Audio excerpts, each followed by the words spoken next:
Continuamos en directo, son las 12 y 16 minutos de la noche en Valencia, España, desde donde estamos emitiendo este Diabetes Experience Day, unas cuantas horas menos en nuestra querida Latinoamérica. Quiero repasar algunos de los saludos, alguno muy especial. Nuestro amigo Daniel Sternik, desde San Luis. Un abrazo muy grande para toda la familia de la Fundación Argentina Diabetes y bueno, espero que volvamos algún día a Argentina a vernos allí. Y muchas más personas que están permanentemente comentando y esto lo que le da es mucho sentido a este Experience Day especial que estamos haciendo con motivo de los 100 años del descubrimiento de la insulina. Seguirán ustedes viéndose en sus comentarios aquí. Hablaba Liliana del acceso a la insulina.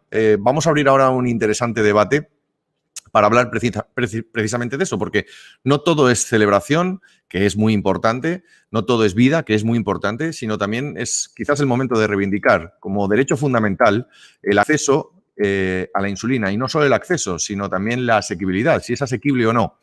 Asequible significa que se pueda conseguir, que tenga un precio razonable. En algunos estados, en algunos países, la insulina está financiada, pero en algunos otros no, y los precios muchas veces están fuera de mercado. Y la posibilidad también de la accesibilidad, es decir, que esa insulina llegue, porque si no llega, evidentemente ya sabemos cuáles son las consecuencias. Para hablar de este tema tan interesante nos acompañan tres personas. Voy a empezar a presentarlas una a una. Voy a empezar por Gabriela Cuevas, que es licenciada en Ciencias Políticas en México y que tiene una amplia experiencia como representante gubernamental. Gabriela, bienvenida. Muy buenas noches. Muy buenas noches. Muchas gracias por la invitación a hablar de este tema tan interesante y tan necesario. Un placer tenerte con nosotros y que nos cuentes un poco tu experiencia desde el punto de vista de la administración, donde has estado trabajando en los últimos años, si no me equivoco. Sí. También nos está acompañando la doctora Eliana Chiari. Ella es directora médica de Novo Nordisk en Centroamérica, en el Caribe, en la parte de Sudamérica, representante de la industria farmacéutica. Bienvenida, doctora Eliana, y además me consta que tiene usted una relación con la diabetes que nos gustaría conocer. Muy buenas tardes a todos. Gracias, Ángel. Y bueno, realmente recuerdo como si fuera ayer el día que mi padre Eduardo fue diagnosticado con diabetes tipo 2. En aquel entonces yo aún estaba estudiando medicina y recuerdo que estaba estudiando en algún lugar de la casa cuando de repente mi padre entra por la entrada principal con paso rápido, cabizbajo, me pasa y me dice: Iliana, tengo diabetes. Puedo entender la frustración y la impotencia que él sentía en ese momento. O sea, yo experimenté eso y realmente en ese momento yo no entendía mucho de la condición. Luego, en este entonces mi papá tenía como 40 años. Al pasar de los años, él siempre nos compartía su interés o su anhelo de poder llegar a los 60 años. Y hoy puedo decirle felizmente que gracias a toda la información que fue compartida a finales de los años 90, primera década del siglo XXI, ¿verdad? Información de estudios importantes compartidos anteriormente como el UKPDS, el DSCT, en el que se demostró que si las personas que viven con diabetes son tratadas con metas estrictas para llegar a hemoglobinas glicosiladas menos del 7%, pueden vivir vidas plenas y sin complicaciones. Y así fue como mi papá pudo ver a sus 3 hijas graduadas de la universidad, acompañarnos al altar, ver nacer y crecer a sus hijos, a sus nietos y envejecer con el amor de su vida. Superó su expectativa de vida, que fue más allá de los 15 años, y realmente puedo decir que la educación fue clave, ¿no? Ese acceso a moléculas innovadoras como insulinas modernas, a educadores en diabetes, grupos de apoyo, profesionales de salud entrenados y actualizados en el manejo, realmente hizo la diferencia, ¿verdad? Y la industria farmacéutica juega un rol clave en esto, por eso me siento tan identificada con lo que hago y puedo compartir con ustedes que la educación hace la diferencia, tal y cual lo acaba de compartir Liliana. Puede hacer la diferencia entre una vida plena y feliz. Genial. También nos acompaña Vanessa Pirolo desde París, aunque ella es brasileña, ella es persona con diabetes tipo 1. es periodista y es coordinadora de movimientos sociales a favor de los pacientes en Brasil. Bienvenida al DEZ. Compartimos uso horario, ¿no?, en estos momentos.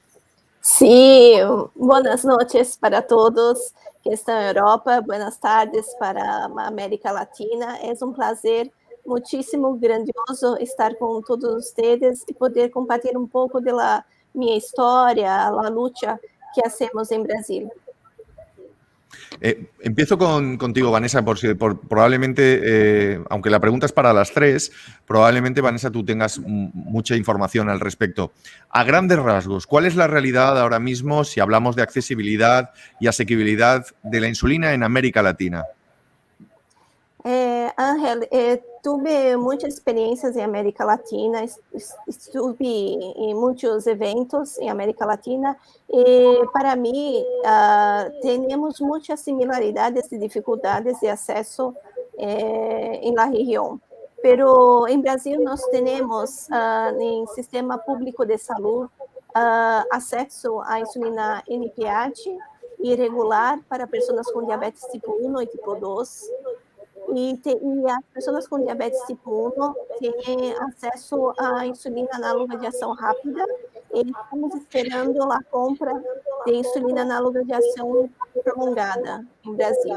Então, estamos lutando muitíssimo e é muito importante abrir o acesso em toda a América Latina, porque nós outros precisamos de insulinas melhores para ter mais aderência ao tratamento, como também ter toda a educação em diabetes, que só sabemos que só as associações de diabetes são as instituições importantes em conseguir passar a informação correta para as pessoas com diabetes de toda a América Latina. Y Leana, en tu opinión, ¿cuál es esa situación ahora mismo? ¿Cuál sería la fotografía? Bueno, realmente varía de país a país, ¿verdad? Como sabemos, en países como Argentina, ¿verdad?, existe una regulación que permite el acceso de las insulinas a todas las personas con diabetes tipo 1. En el Uruguay, y gracias al Fondo Nacional, los pacientes pueden tener acceso. En el caso de los países de Centroamérica, los pacientes tienen acceso a insulinas humanas y algunos países tienen acceso a insulinas modernas, ¿verdad? Recuerdo en este momento Panamá, Costa Rica, Honduras,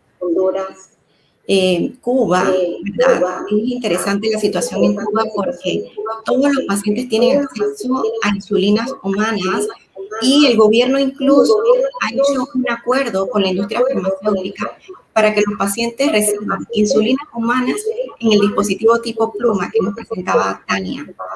Entonces, un grupo de pacientes diabéticos en Cuba puede recibir sus insulinas humanas en este tipo de dispositivos recargables. Entonces, Ángel, la situación es muy variable de país a país. Gabriela, ¿qué se debería hacer para conseguir que la insulina llegue a todos en las mejores condiciones y en condiciones de igualdad? ¿Por dónde podríamos empezar desde tu punto de vista? Tenemos que entender la salud como un concepto mucho más integral. La cobertura universal de salud no solo es un objetivo de la Agenda 2030 para el desarrollo, es también una necesidad que ha quedado más y más evidenciada en estos, pues ya casi 2 años de pandemia. Pensar en lo que gasta la gente, el que tiene que destinar de su ingreso para temas de salud, ya sea en estas coyunturas, insisto, tan trágicas como las que hemos visto, o por enfermedades no transmisibles, como es el caso de la diabetes, pues a veces nos llega que hay personas que están destinando cerca del 10% de sus ingresos a tener que atender su salud. Y eso sí cuentan con las instalaciones, con el equipamiento, con la capacitación médica que necesitan. En este caso, me parece que hay que trabajar en distintos frentes desde el lado gubernamental, desde el lado del Estado. Uno tiene que ver con mejorar, sí, el marco normativo, revisar que nuestras leyes, nuestras constituciones no discriminen a nadie y precisamente protejan a quienes más lo necesitan. necesitamos fortalecer los sistemas de atención primaria en la salud y, por supuesto, también yo creo que aquí es fundamental lograr cambios en las conductas de los habitantes para tener una vida mucho más saludable, enfocada a su bienestar y desarrollar, digamos, todo un capítulo de políticas preventivas que sí tienen una incidencia pues básica. Sí hay una correlación innegable entre los hábitos alimentarios, entre nuestra movilidad, entre cuestiones como el tabaquismo o el alcohol, con la presencia de diabetes. Ahora bien, si nos centramos en el tema de insulina, primero, insisto, sí hay que revisar que desde la atención médica se cuente con toda la capacitación, tanto en cómo recetarla, cómo hablar de temas de dieta. Hay que hablarle también de forma, me parece, mucho más directa y sincera a la población desde los sistemas públicos de salud. Explicar que el que una persona requiere insulina no es un estigma, no es una condena a muerte. En muchos países esto está sucediendo y hace las políticas. Estamos teniendo algún problema técnico. Fiscales y los dicen políticas que viven, que haya. Estamos teniendo en estos momentos un fallo de conexión con Vanessa, con Gabriela. Vamos a ver si Gabriela puede retomar esa conexión en directo y enseguida la volvemos a escuchar. Gabriela, volvemos a escucharte. Algo ha fallado con la conexión a internet durante unos segundos. Sí, por alguna razón no está muy bien mi conexión a internet, lo siento mucho, pensé que ya estaba más que revisada, pero bueno, comentaba que también el Estado cuenta con distintas políticas como es el diseño económico. Uno tiene que ver desde las políticas fiscales, políticas que estén dedicadas a incentivar que haya más compañías produciendo más insulina, pero por otro lado también mejorar las condiciones de distribución, es decir, lograr a través de la intervención estatal en incentivos fiscales y en subsidios que la insulina verdaderamente se vuelva accesible y asequible. Y yo creo que también aquí hay que perderle el miedo, por ejemplo, a las asociaciones público-privadas. Yo creo que sí tiene que haber una regulación estatal en términos de fijar precios máximos a la insulina. Pero también entender que hay retos de mercado, es decir, pongo el caso de mi país. Mi país tiene una presencia muy importante de diabetes, en muchos casos no diagnosticados, pero también en muchos viviendo en comunidades muy alejadas de los centros urbanos.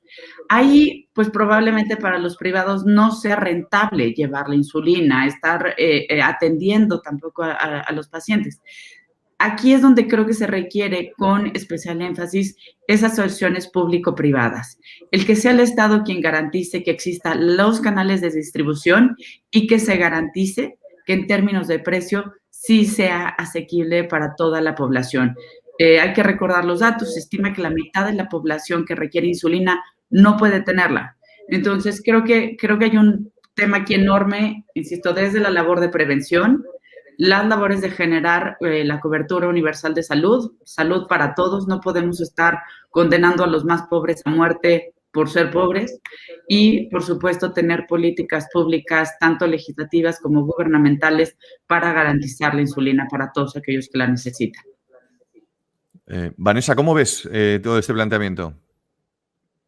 Es muy importante porque tenemos ahora aquí dos personas que son de actrices de gobierno, de médica, de también personas de la industria. Entonces, la mensaje que dejo para todos es que tenemos que nos unir muchísimo, todos os atores, envolvendo também periodistas, porque hacemos em Brasil campanhas com periodistas que nos ajudam muitíssimo a sensibilizar o governo para ter as respostas quando falta insulina em muitos postos de saúde em Brasil, e temos também a possibilidade de ampliar acesso em insulinas melhores, em também insumos que são muito importantes para também ser a ponta de dedo para medir a glucose.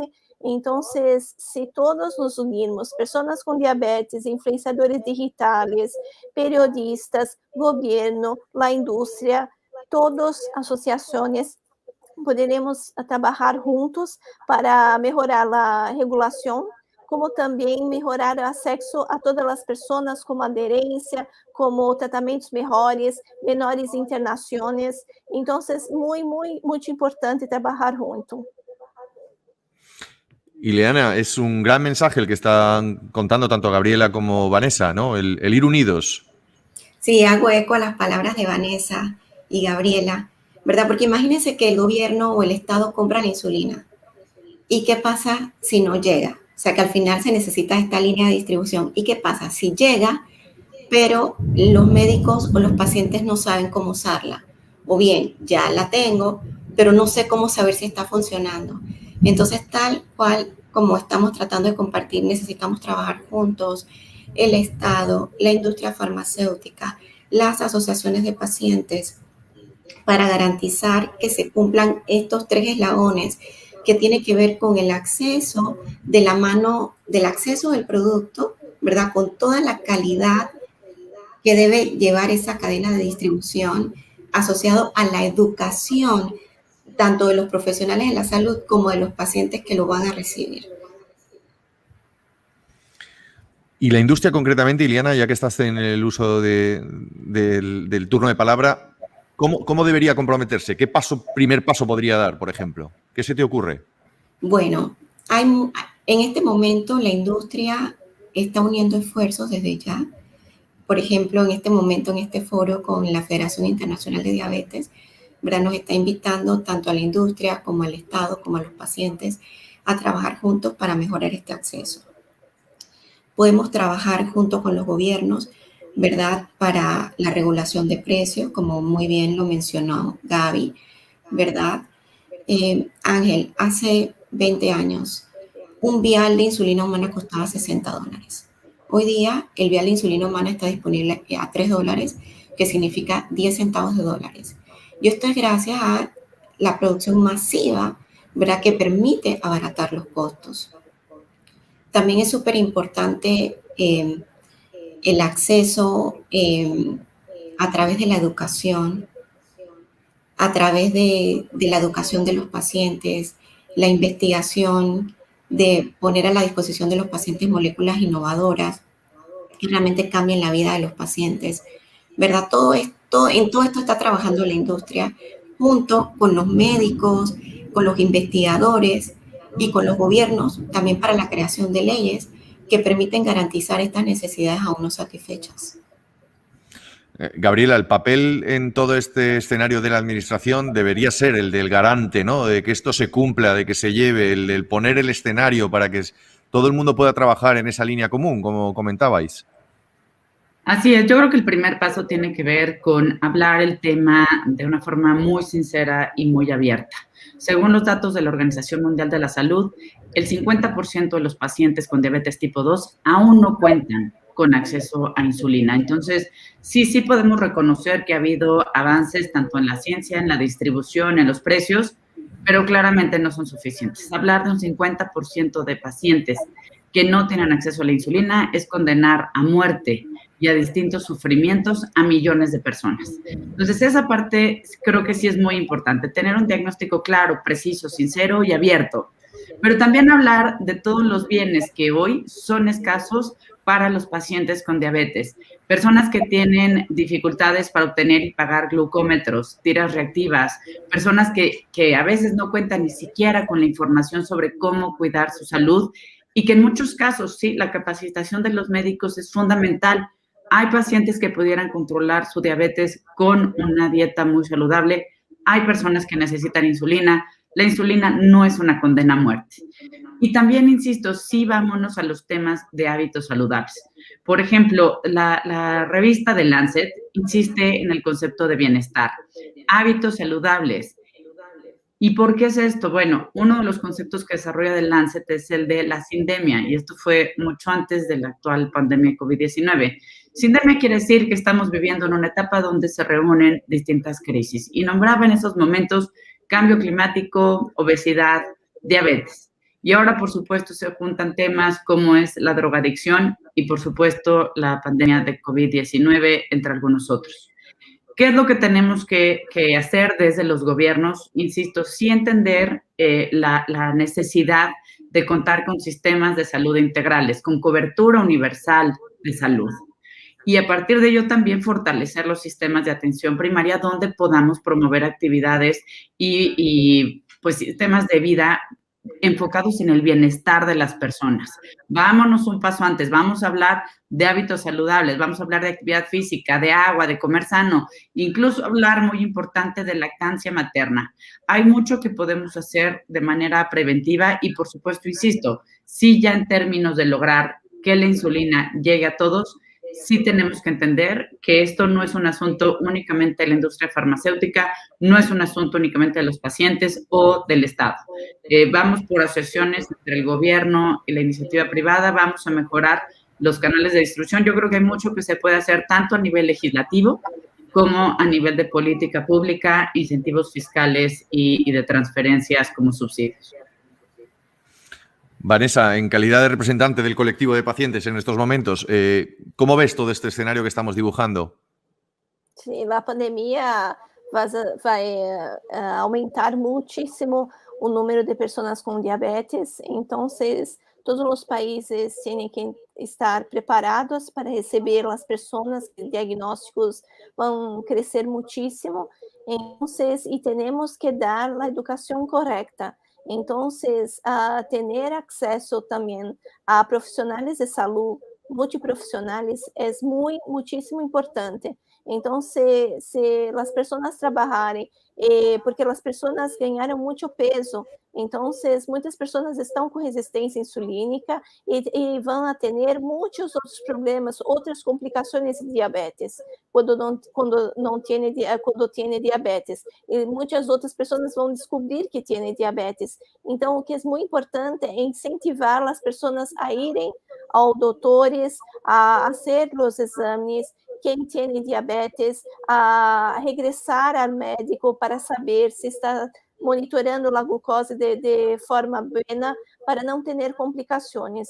Então, precisamos estar listos para este momento, porque a pandemia, em minha cabeça, talvez esteja passando, está finalizando. Então, as pessoas precisam entender a necessidade de abrir mais consultas, ter mais acesso ao diagnósticos de diabetes para tentar evitar as complicações. E a prevenção é muito importante. Então, os doutores, os nutricionistas precisam dar a orientação para as pessoas terem uma comida saudável, também fazer atividades físicas, que agora penso que as situações em muitos países estão muito melhores, como em Brasil. Espero que Delta, a variação do vírus, não vá aumentar muito em Brasil. Estamos esperando esse momento e estamos começando a pedir às pessoas para regressar aos médicos com